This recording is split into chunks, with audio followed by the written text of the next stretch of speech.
So this is how uh, Shraddha is actually talked about by Sri Aurobindo.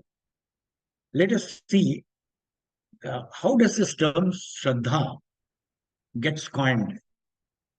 I searched quite a bit on it, but what I got, which could appeal to us, was by Kapali Shastri. Kapali Shastri says that Shraddha is composed of two terms. Sarat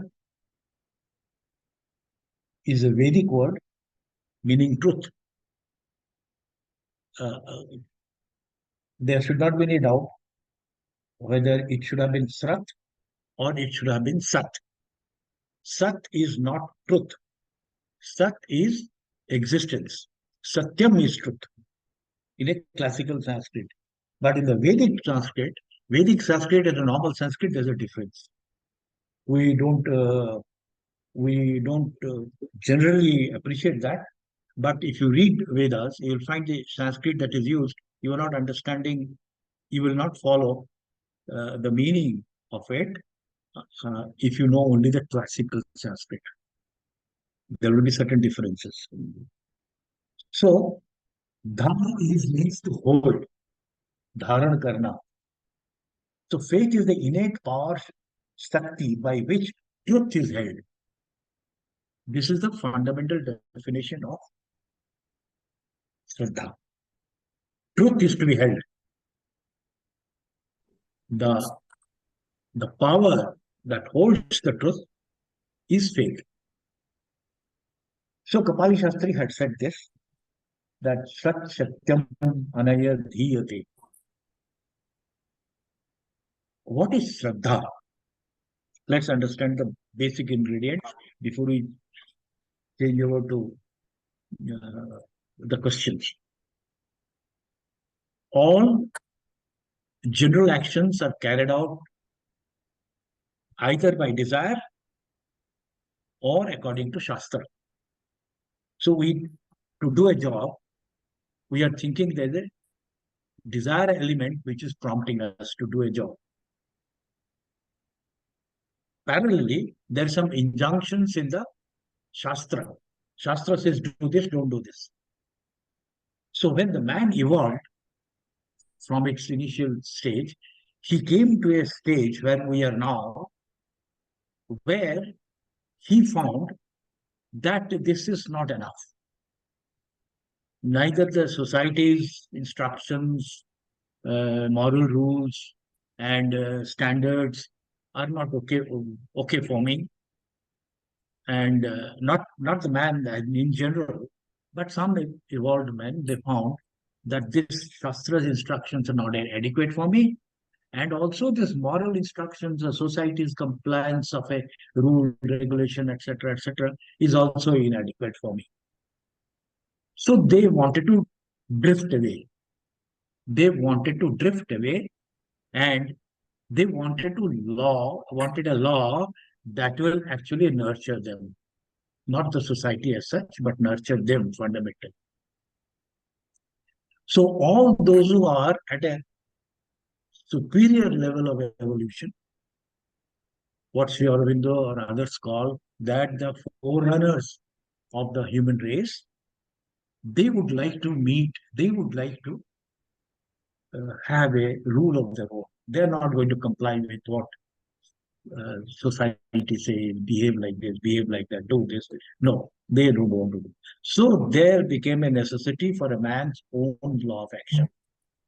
He needs a greater law to which his inner self would like to accept and comply. This is different from each person to each person. This greater law he tries to make his own law, for which his living, his will, and for his action. So this assent of the being, its will to believe something that is within him, and conscious acceptance and realize may be called faith or shraddha. This is what is called faith and Shraddha. So broadly, this is the faith and Shraddha. That means that I have something in me. How that comes to me, we will see that at the end of the talk. We'll, for the time being, we'll leave that question. But suffice to say at this stage that there is something in me which I think I will believe, and it is too strongly prompting me to believe. Something subjective. I am not very able to identify it clearly, but I know it is true. That is faith. That is Shraddha. Now, with this, we shift to the certain questions that we have received.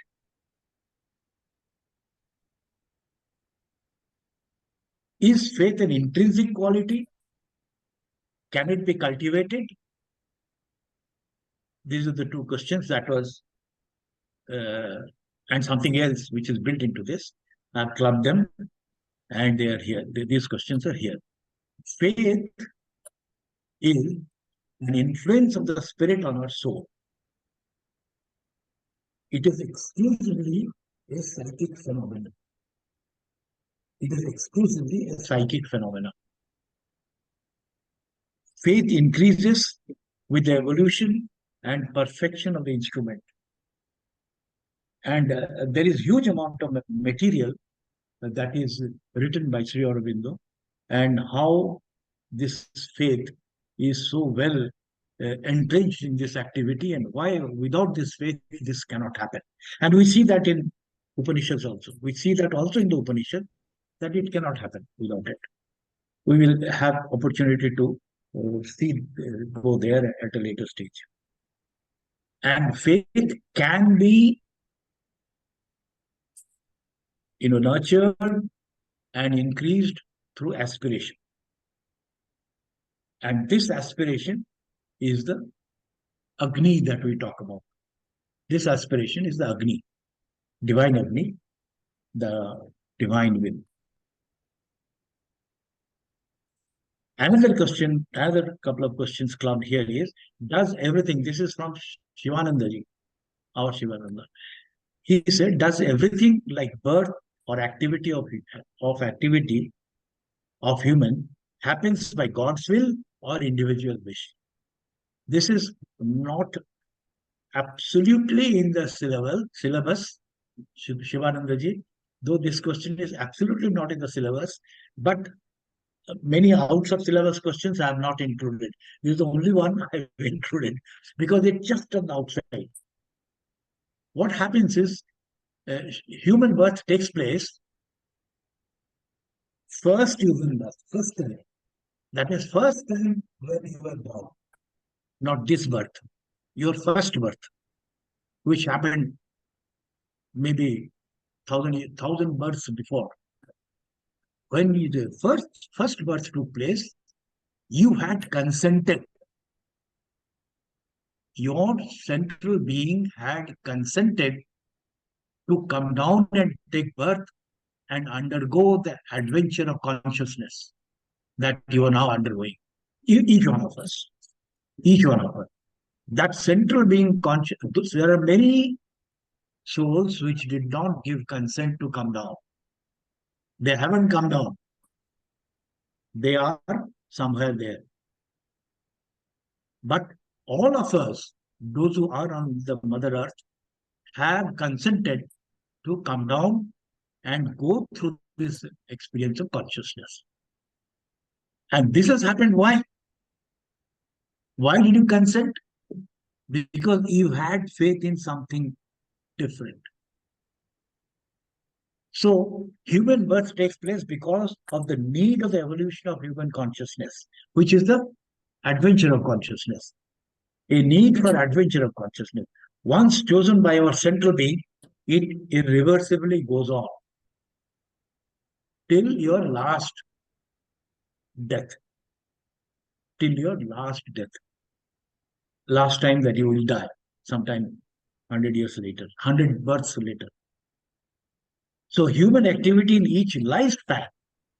Now this is the entire process of evolution. Human activity in each lifespan takes place through the joint action of Purusha and Prakriti in us. And this happens at all levels and all status till such time we have gone to the upper half, upper earth, sorry, Parath, right? What is meant by working faith? This is another interesting question. And there's a working faith, there's a blind faith, all kind of things are there. Egoistic faith, all sorts of qualifications are there in the faith. So what is meant by working faith? Faith, that is, firstly, faith is a belief. Not belief means will to believe. It's a will. Now, what is working faith? Working faith is something that is helping you to uh, go forward at a stage where you have not yet developed. You are still groping. You are still groping. Should I do this? Should I take this path? Should I follow this? Should I follow that? You are at this time, you're searching what is right for you. Because most of us follow a path which our parents have taken. Most of us follow a path which our parents have taken. We do not follow a path which is absolutely necessary for us, which is specific to us. And so this is a dichotomy. This is a thing. This is something that is wrong. Wrong in the sense that unless I also align with that automatically, then it is right. If I don't align with it automatically, it is not right. So this is a problem. So there is a stage on which I will select something, I'll reject it, I'll come back, again select something, reject and come back. So there's a trial and error, there's a seeking going on. At that stage, it is the that faith is called working faith. And this is to be rejected, not rejected, overpassed sometime later. So we are always doubtful and our steps are tentative. We take something, we believe something, and then it is tentative. Is it right? Is it right? We come back. We have seen the case of Dilip Kumar Roy. So much he has written about doubts and debates. Is it correct? Is supramental yoga is correct? Is it okay? I don't believe this. It doesn't happen. All that he used to say. There are volumes written by him on there. Volumes written in exchange with letters with Sri Aurobindo. He has written a lot. In the spiritual path, intellectual is not a dependable leader. In the ordinary life, till we have a better leader, intellect is the right leader. But in the spiritual place, when you've gone beyond this stage, intellect is not the right leader. But still, her help is needed for the purpose of seeking, as I explained. A faith that waits on truth, is prepared to enlarge or correct the half-truths on which I was so far basing myself. Like, 18th chapter, Sri Krishna has said, Sarva Dharma Parityaja Mamekam Saranam Braja. Sarva Dharma Parityaja. Whatever dharmas you are following, leave that aside. Leave that aside. So, that much is the demand that Mamekam Saranam Braja. These things will not help you. Always remember what also parallelly it has helped me a lot if I also recollect what was happening to Nachiketa from the time he left his father's place. Very interesting thing to correlate all the time. That really helped. A faith that waits the truth is prepared to enlarge the half truths. To move forward, we have to adapt newer and higher standards. The faith This faith upon the seeking intellect is called working. And this too is necessary, as I said, in a particular stage. Huh? Something like belief. Something like belief, but belief is mind. Belief is a part of the mind. And your antakaran, the four things that we have in antakaran, intellect is one. So these four things of the antakaran, intellect is one. So you have to exceed actually all the four. You see, in this intellect of the four, you can put them into two-story building. Building is chitta and manas, and the top is ahankar and what is the other one? Buddhi. Ahankar and buddhi. That buddhi part, huh? No, no. Faith is what I have defined. You just erase any other what you have got of faith. Just erase. This should be our mantra, what we have got in the scriptures. And I have quoted many scriptures. You can go copy them in your mind. Now, there is another question. This is from somebody who is a scientist. Can only faith without knowledge yield any desired result? Can only faith without knowledge yield desired result?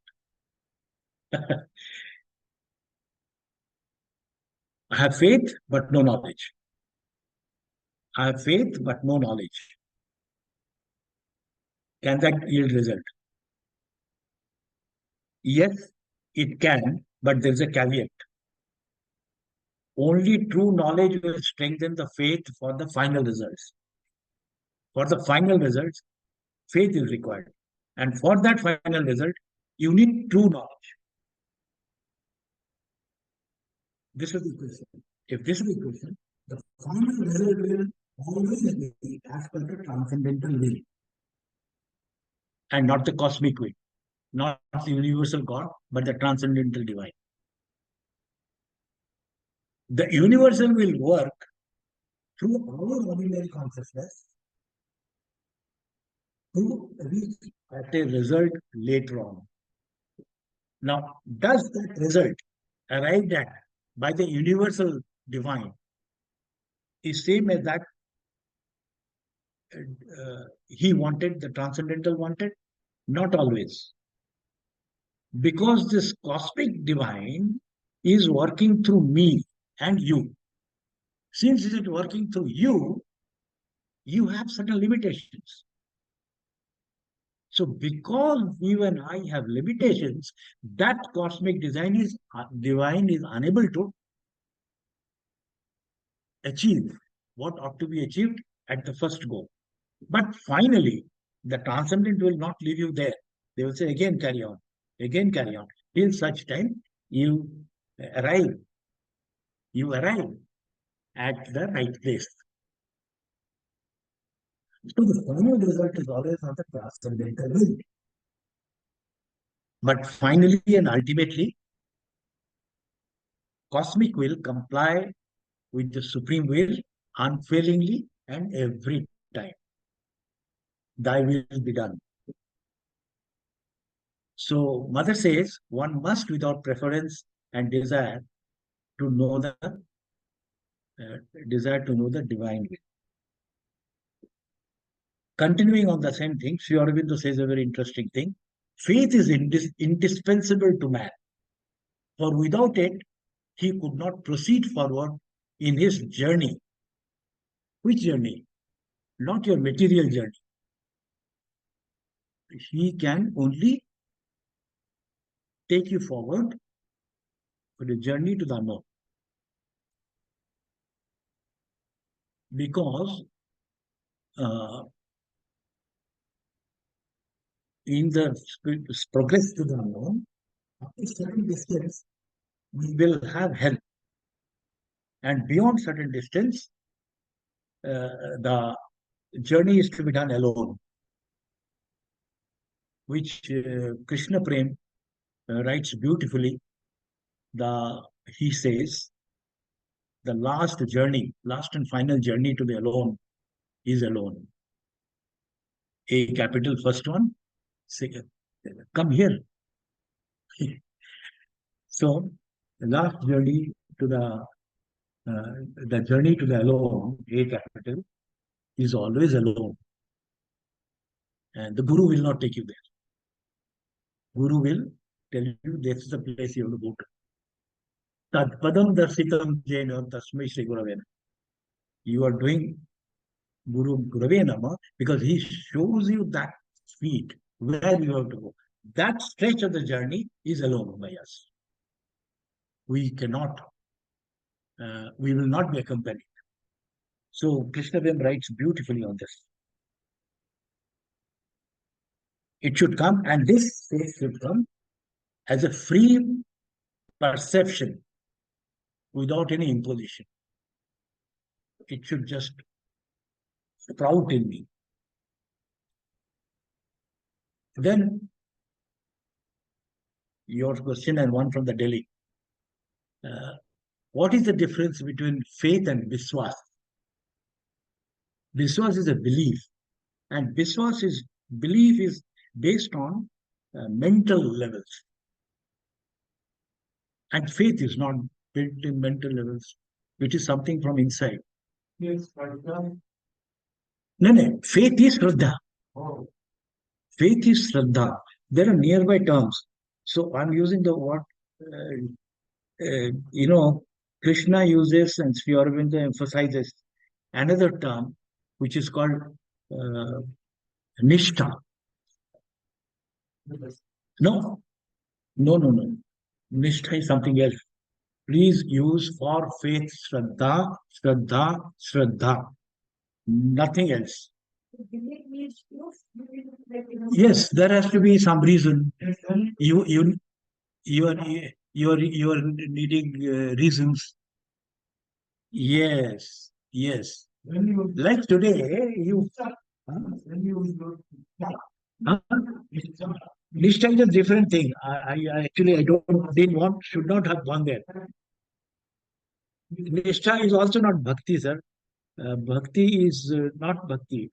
Nishtha, it will take some time for me to go through. I know because this particular term is used by Sri Krishna because Krishna Arjuna asked a question that those who do not on this following Shastra or following some injunctions, how do they succeed in this matter? Then he brings in the term Nishtha. So Nishtha is a nearby term, but kindly it's a foreign term in the sense foreign to what we are discussing. So soul's faith is not a mere intellectual belief. Belief is something intellectual, something mental. We reason.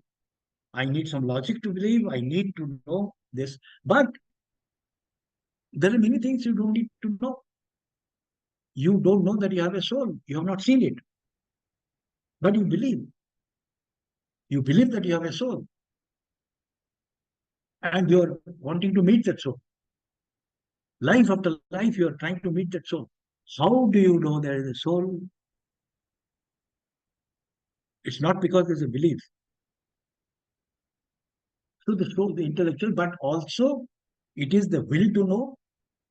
The faith is a will to know, to see, to believe, to do and be according to its vision and knowledge. Faith determines by its power our possibilities of becoming. See, please, with these terms, those who are acquainted with Svabhava and Swadharma, you must equate because Svabhava and Swadharma is coming out of this. So they all are coming out of this source. They are fundamental requirement. Yeah, unquestionable means there is no reason. I mean, there is no need for you to question. No need for you to know the question. As simple as that. You know tomorrow sun will rise.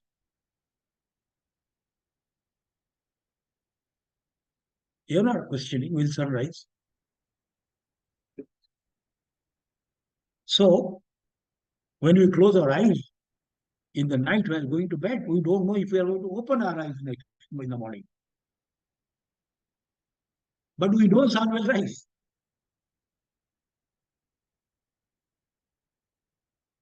So, but mere belief of these things will not do. Is there is a thing like egoistic faith? Yes, there's an egoistic faith. There's a various terms attached to ego. Many others are there, but these are the questions that came. Is there a thing like egoistic faith? Yes, a faith that is colored with personal desires.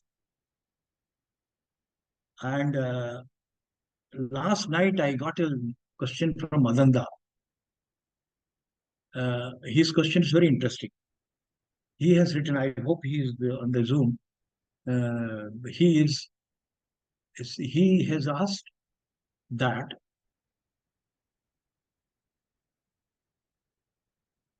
my faith in the divine gets challenged by my ego.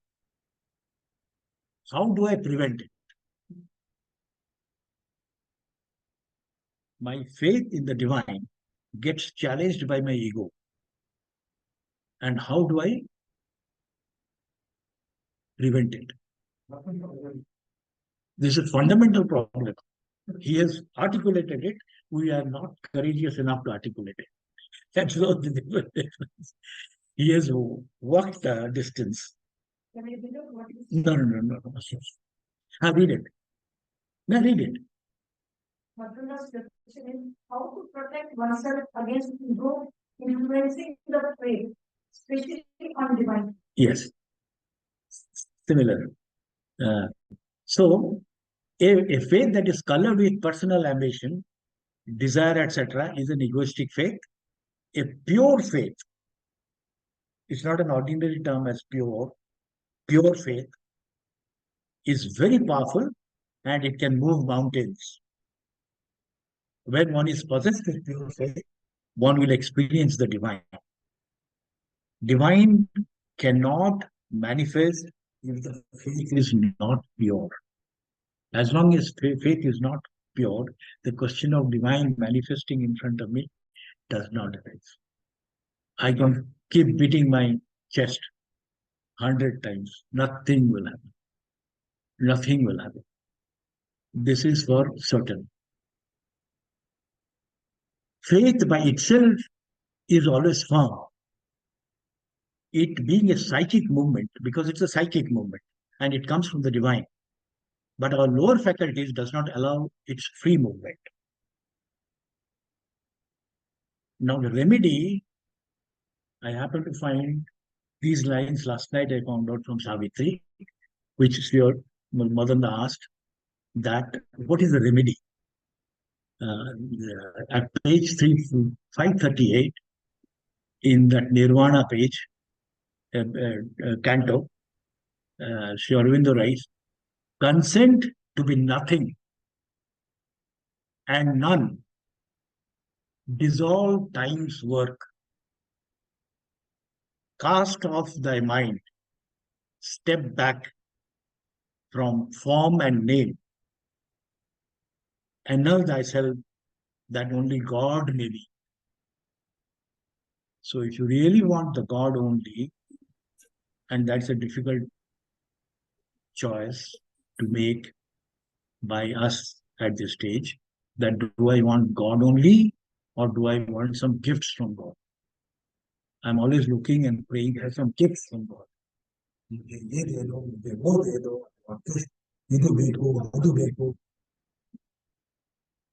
But this is what the problem is. We are not asking for God. So you see, the consent to be nothing and none, these words are very strong, very, very strong. Uh, there is a book on meditation.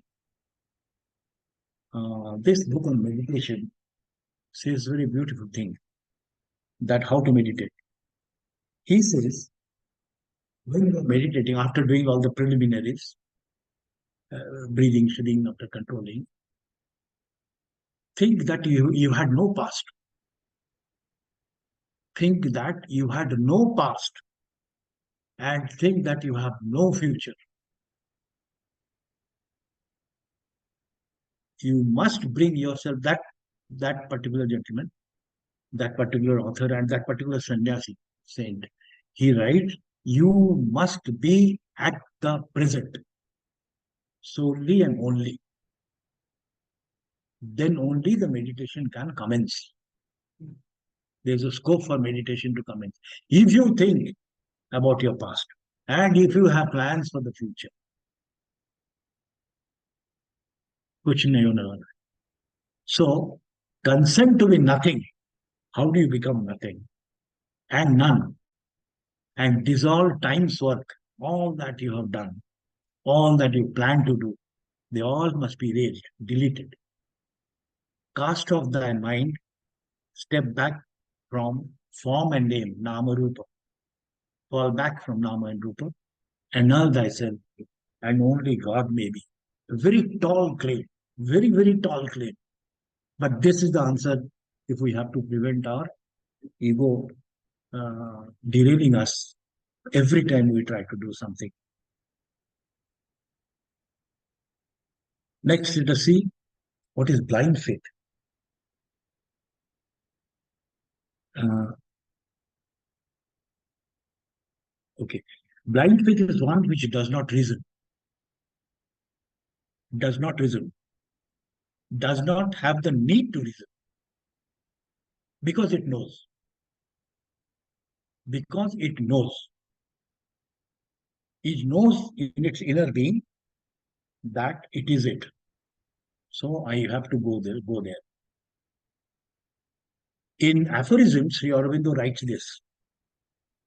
Faith is the heart. Faith in the heart is the obscure and often distorted reflection of the hidden knowledge. So it's a reflection of hidden knowledge, which is not accessible to us. The believer is often more plagued by doubt than the most invertebrate skeptic. He persists because there is something subconscient in him which knows. That tolerates both his blind faith and the twilight doubts. Blind faith, I blindly believe something and I have doubts. I have doubts, debates, etc. I need support. So in between this, there is something that tolerates both this and yet tells you to go forward and drives towards the revelation of that which it knows.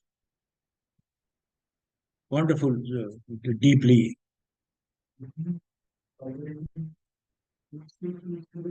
Pardon me? The one who is tolerating using the subconscious. Yes. What is that?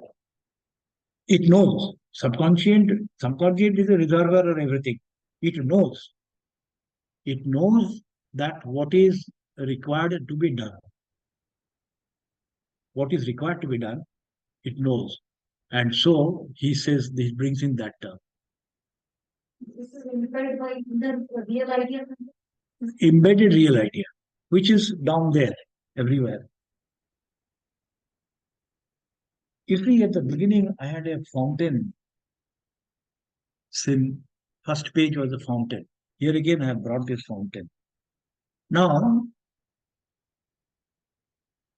when a river starts from the Himalayas tops, it goes down and it drops in the fountain from mountain top to the bottom. Does the drop of water there on the top before jumping out knows what is the fate down below? What is he going to meet down below? But he is jumping. It is falling. And each time it's a different water. Not the water that is en route and or fallen or flowing down below. It's a different water. So that water does not know that what is going to meet me, what is the next thing that I'm facing. That is, he's jumping with faith. Where is he going? Where is he going through all through? He wants to meet the ocean. The river wants to meet the ocean. And all the impediments, whether it is a fall or it is a blockade of a rock or anything, you will find it is just flowing. Somewhere it is slowing down, but it is flowing. So this is a very good example of faith. Very good example that whenever you go to any fountain, that will find that this is a blind faith. Which factors influence or affect the faith? Faith must abide in essential truth. This is Neelam, your question. Our faith must abide in essential truth. Cling to save the reality alone.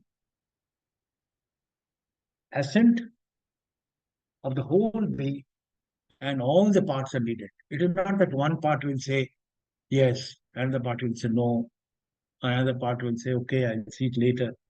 Not like that. All the parts are needed. Every part of the being must consent. Nayam Atma Vala Hirena Labhya. So you have to be so strong. Your conviction has to be so strong. Your faith has to be so strong. So that strength gives you Bala. So if it is Balahina, you will not get. I am Atma Balahina. It is not the strength, muscular strength. It is the strength, inner strength that is required. Whatever form of me any devotee with faith desires to worship, I make that faith of him firm and undeviating. Sri Krishna has said this. So, whatever form of faith you have, that form of faith, if he's really faith, he desires, he gets it. Enemy of faith is doubt. Paralyzing incertitude. Sri Aurobindo uses this word in synthesis. Paralyzing incertitude. Something that is paralyzing you, debilitating you. You are paralyzed. I've got this doubt. So that is, he says, is not good. Do not cling to the form of the faith. Cling to the truth of the faith. Faith must be freed from egoism. This doubt comes with intellect. Doubt comes on intellect. But that is where the intellect has to discriminate. It has to discriminate that this is right or that is right. That is why we have to keep changing our standards.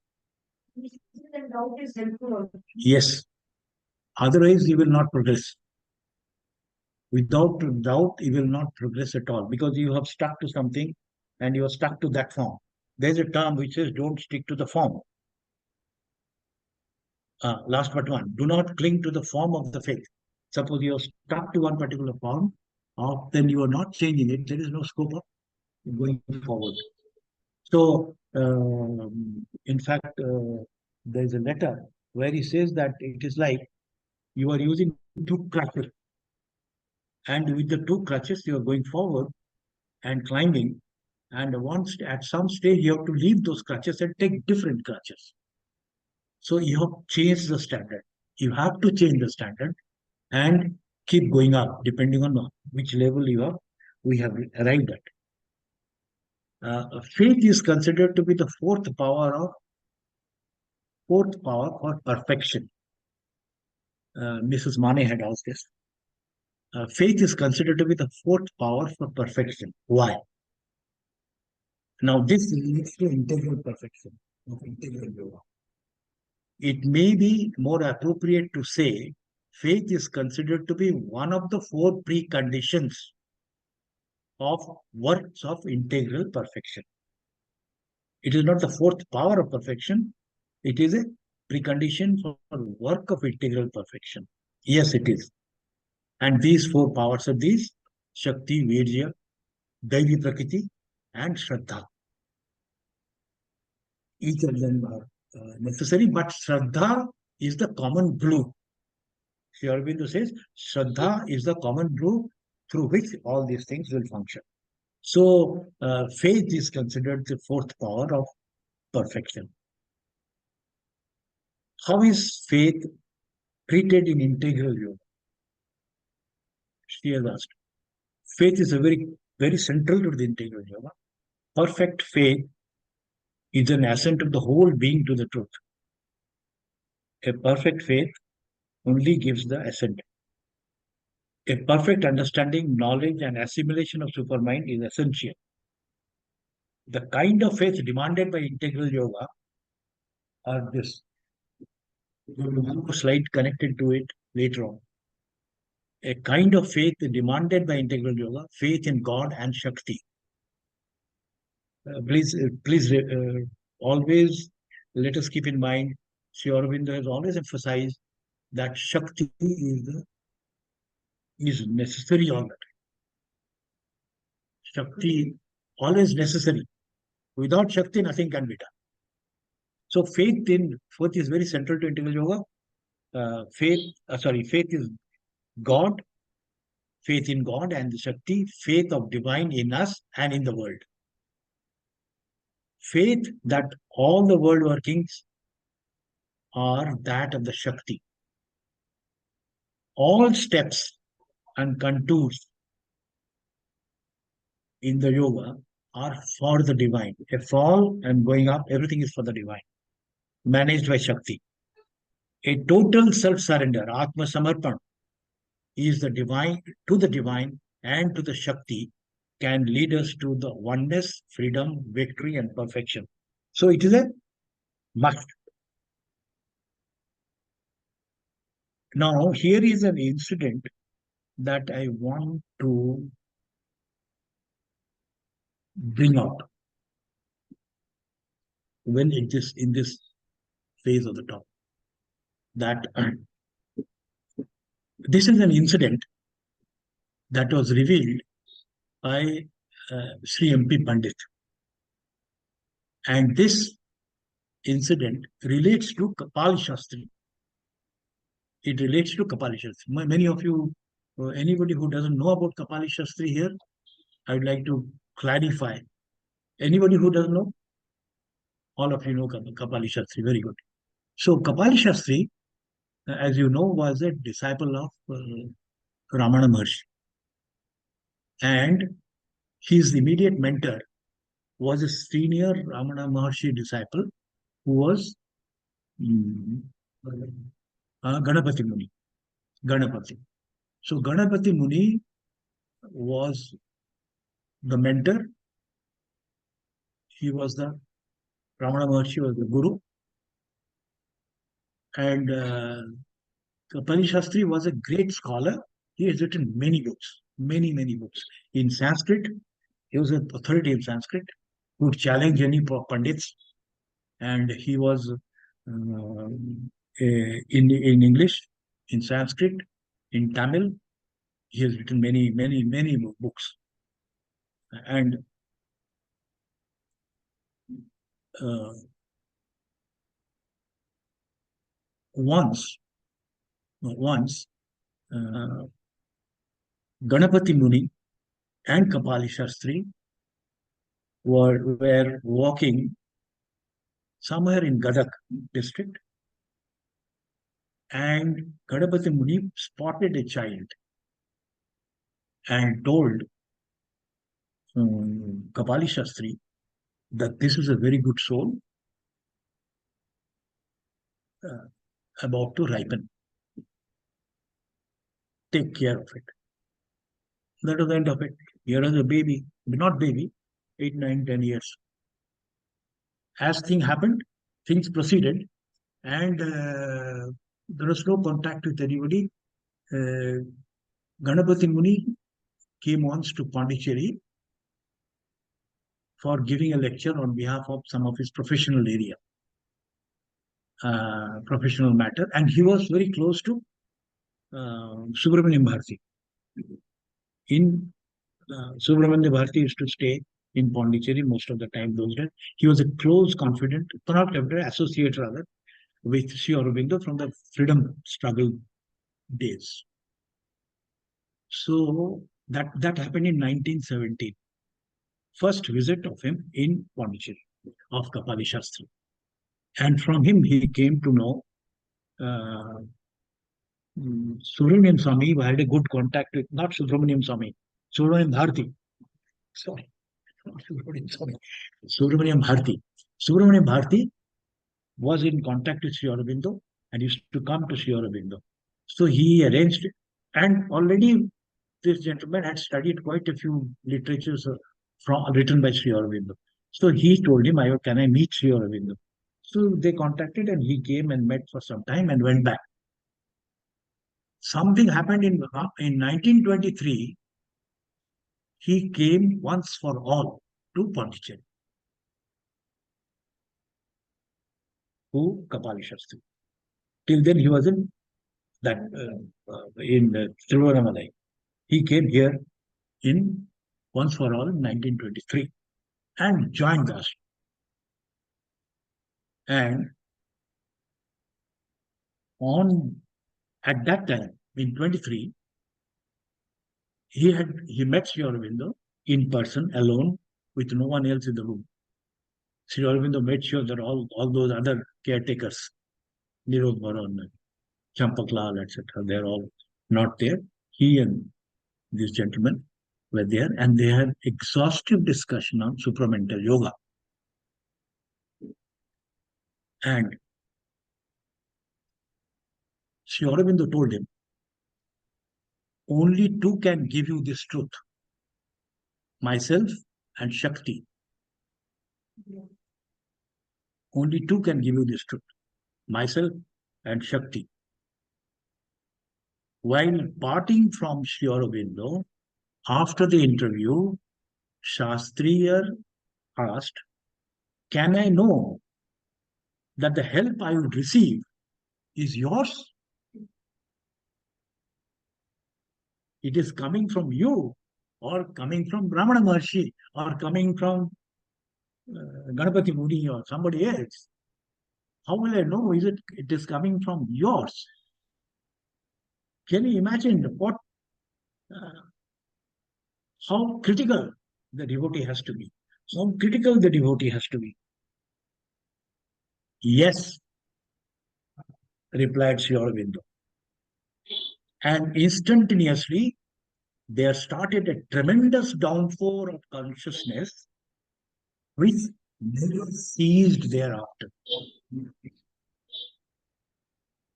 And we are talking about Kapali Shastri. Please understand, if you do not know, let me repeat even at the cost of repetition for yourself, that when Kapali Shastri used to sit down and meditate, he used to meditate on Dasavidya. He was a great Vedantist and also a Tantric. A parrot used to come and sit on his shoulder, like one of the Dasavidya Devis, like Matangi, I think. Green parrot used to come and sit during meditation. That is Kapali Shastri. We are talking about that gentleman and Sri Aurobindo. Obviously, nobody was kept in the room.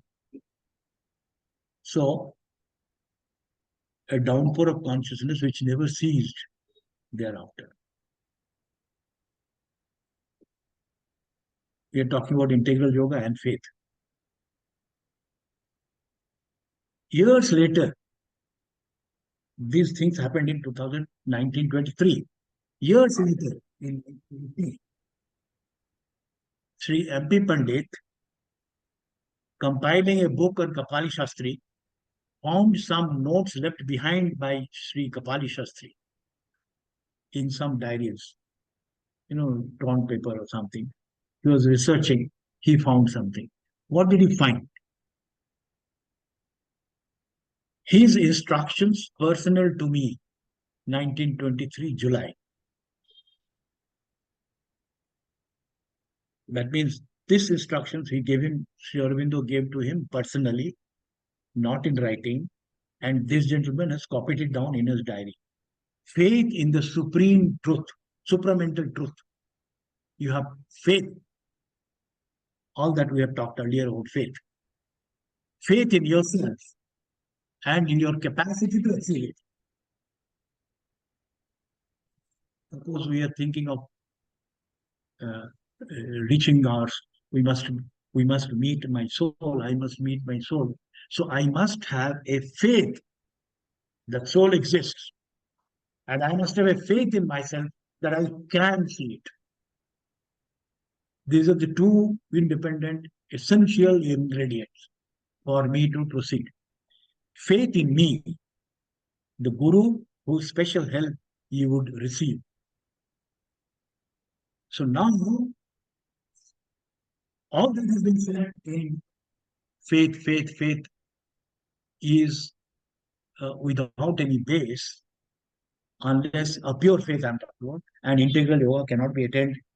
This is the meaning of faith in integral yoga.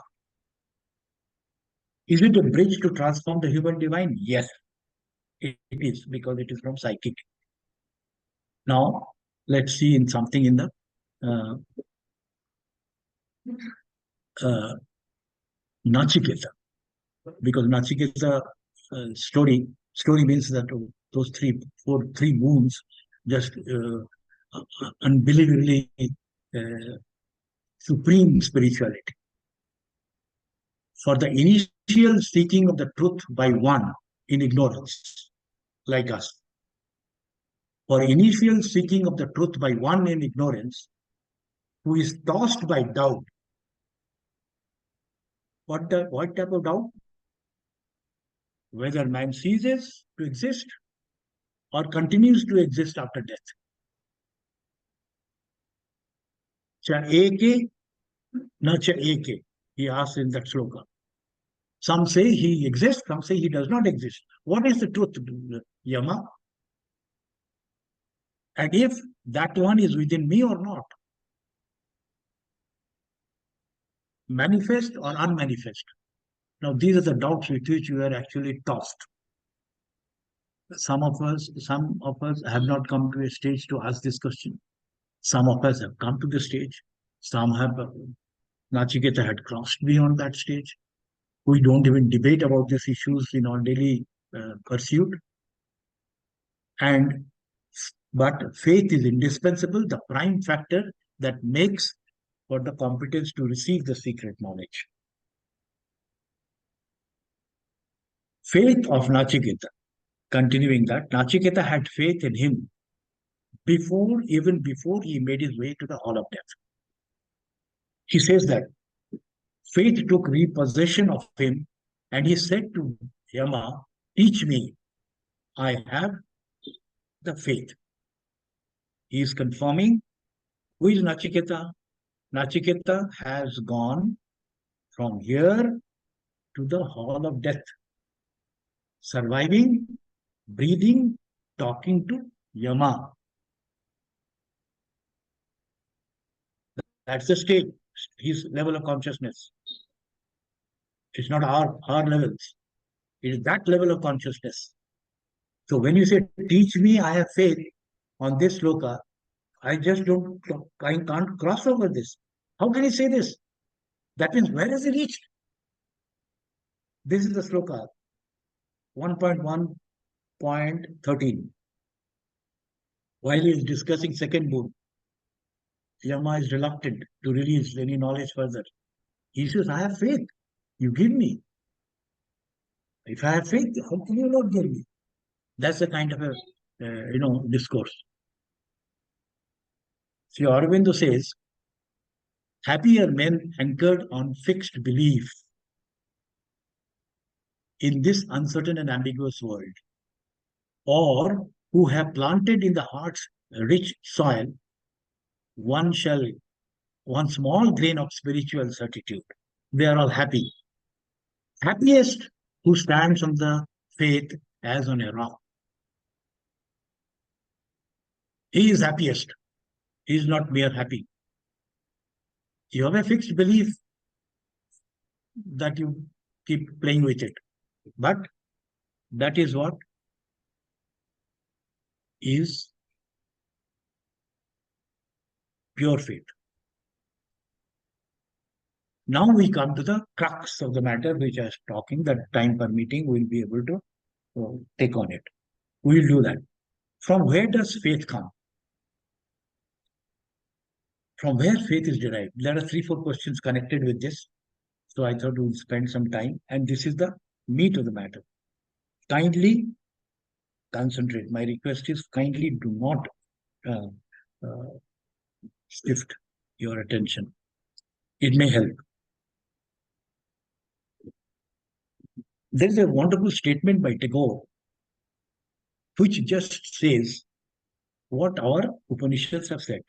Faith is a bird that feels the light and sings the song before it is bright.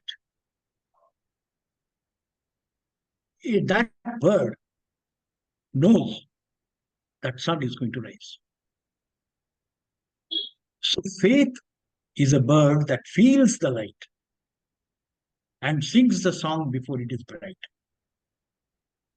This is, in essence, is what is poetically faith is.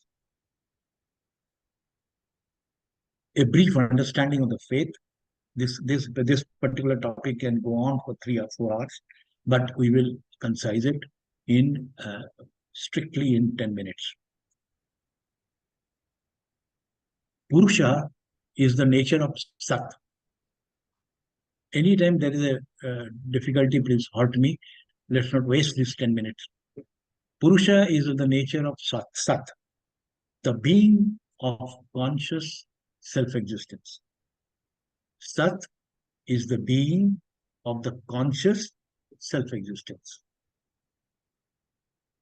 Shakti or Prakriti is the nature of Chit. It is the power of Purusha's self-conscious existence. Please understand the change of position of the words. Purusha is the being of conscious self-existence. ಸೌಮ್ಯ ಕೇಳು ರಸಂ ಇದ್ರೆ ಒಂದ್ ಚಿಕ್ಕ ಕಪ್ನಲ್ಲಿ ತರಕ್ಕೆ you join the rest. Mrs. Mane, please kindly switch off your audio. Sorry. So we are recording this talk. So this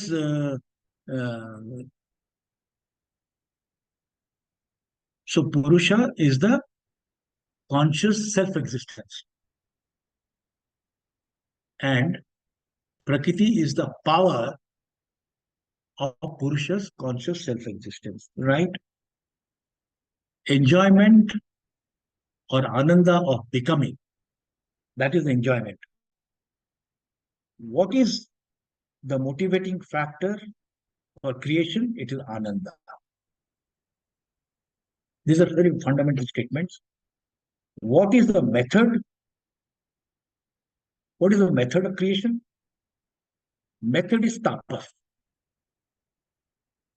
Tapas, that is the consciousness of Purusha dwelling upon the Purusha's potentialities of existence. That is on the being of the existence. When the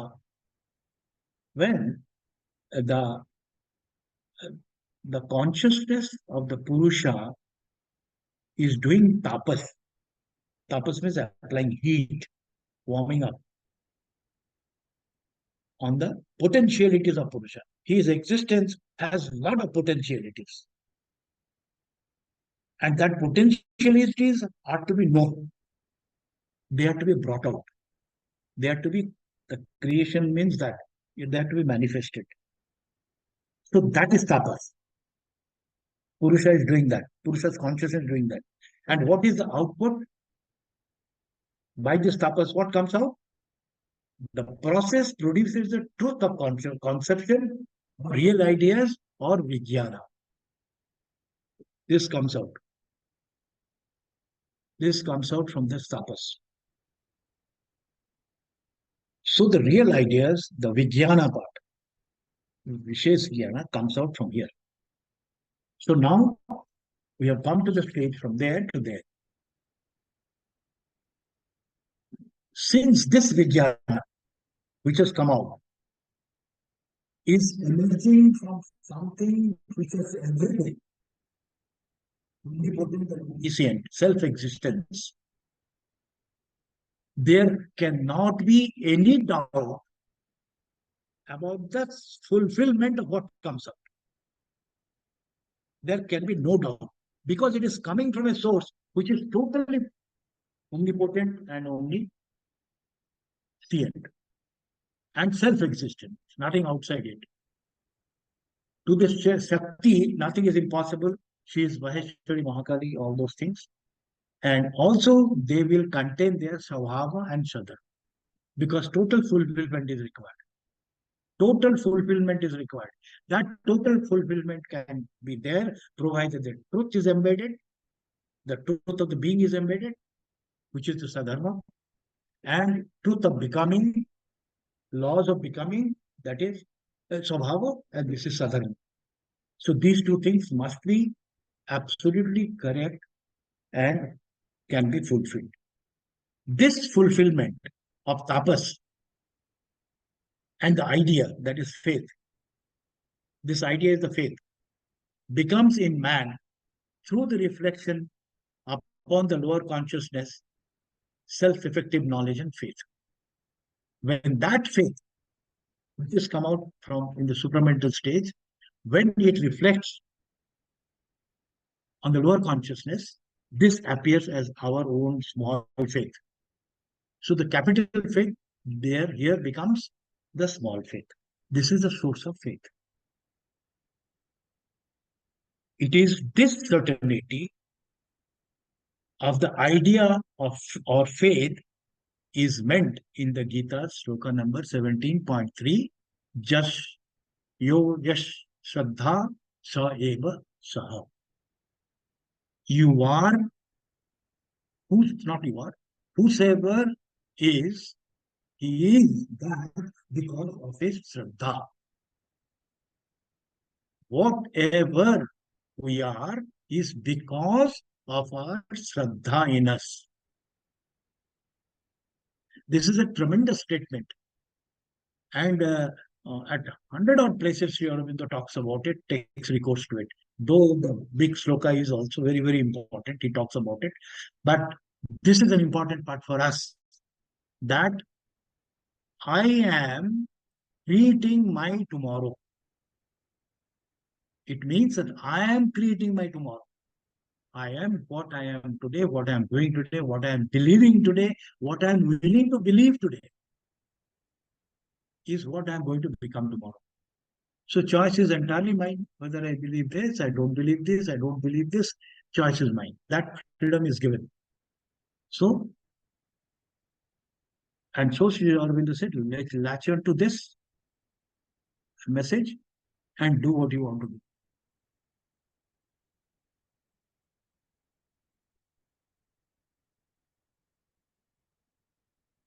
And that's why Arjuna in the 18th chapter says, Karishya Vachanam Taba. I will do what you tell me. I will do all that you tell me, Krishna. I will not do all that thing I was going with you in chapter 1 and chapter 2 and chapter 3 and all those chapters. I will do what you tell me to do. Karishya Vachanam Taba. This is why, because he wanted to be that. Sri Krishna says, of all yogis, he, with all his inner self, given up to me, for me, has love and faith, Shraddhavan Vajate, him I hold to be the most united with me in yoga. So, this Shraddha, which will unite him with yoga, will come with many other backups, not otherwise. So this 17.3, whose last line I had mentioned earlier, is actually this. The faith of each man takes the shape, hue, quality given to it by his staff of being. Your faith cannot be different from what you are. Your faith, caliber, quality, texture of the faith cannot be different from what you are. They are interlinked. Absolutely. This constituting temperament, his innate power of existence, Satyanurupa Sarvasya Shraddha. Sat Anurupa. Sat Anurupa Sarvasya Shraddha. Everybody's Shraddha is like the truth of his being. And then there comes a remarkable line in which the Gita tells us that this Purusha, this soul in man, is, as it were, made of Shraddha. The soul is made of Shraddha. The material substance of the soul is made of Shraddha, a faith, a will to be, a belief in itself and in existence. And whatever is that will, faith, or constituting belief in him, he is that, and that is he. So it is that line is Shraddhamaya Ayam Purusha Jas Shraddha Soeva Sat. Which one?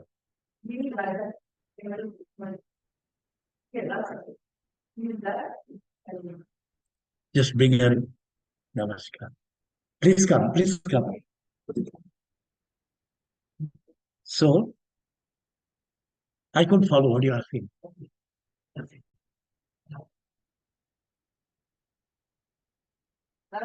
No, it's a small thing. Whatever it is that. Whatever it is that, he is that. He is that. If you are not that yet, since you are not that yet, it is not capital T. It is that. That small me in me. So the sloka, if it is translated in English, it's a beautiful slogan. Okay. The faith of each man takes the shape given to it by his stuff of being. Faith of each man takes the shape given to it by his stuff of being. So your faith can be different, cannot be different what you are made of. So you have to change the stuff of your being in future. This Purusha, this soul in man is, as it were, made of Shraddha, a faith, a will to be, a belief in itself and in existence. And whatever is that will, faith, or constituting belief in it, he is that, and that is he. So this is Shraddha. Now, with this idea simmering in us, if we go back to the questions that we have discussed, they have to be now further